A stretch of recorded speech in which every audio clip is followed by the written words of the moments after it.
My kid's not dyslexic, or is he? Find out today live at Dyslexic and Unstoppable.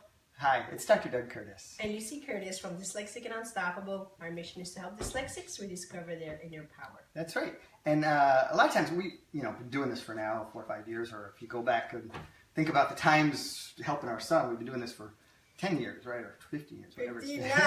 Whatever it is, right? Exactly. So we run into parents and they talk about their children, and we're like, in our heads we're thinking, oh my gosh, I think your child might be dyslexic, but they haven't connected the dots.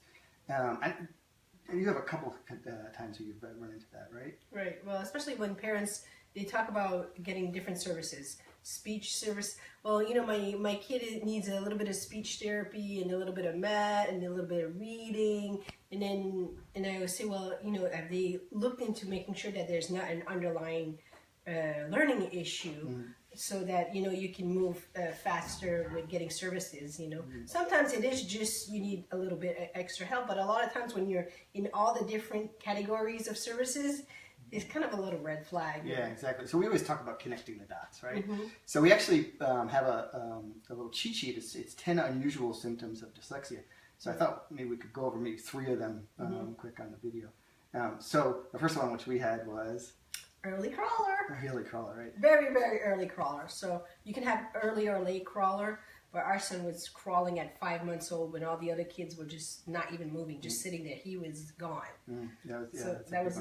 That one you figure out afterwards, right? Right. Another one's rhyming. I always say one of the first things that kids rhyme is the alphabet. It's like one of the first songs they learn, and it's a little rhyme if you think about it, right, when you're singing it. And a lot of times kids with dyslexia, they have difficulty with remembering the alphabet, right? Even after remediation. Right, exactly. Ask him to sing that. It doesn't work. We don't sing that. Right. And the last one's one I always talk about when I'm seeing patients, which is tying shoes, right?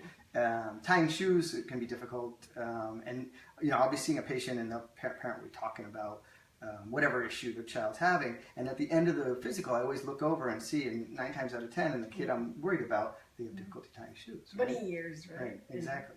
And it has to do with what? It has to do with the trouble with crossing information from one side to the other. Right, exactly. And some fine motor skills and that kind of stuff.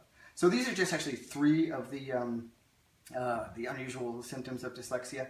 If this has piqued your interest, please hit the like button, share it with your friends, and I'll put a link in the description. You can get the full 10 steps. All right, thanks a lot.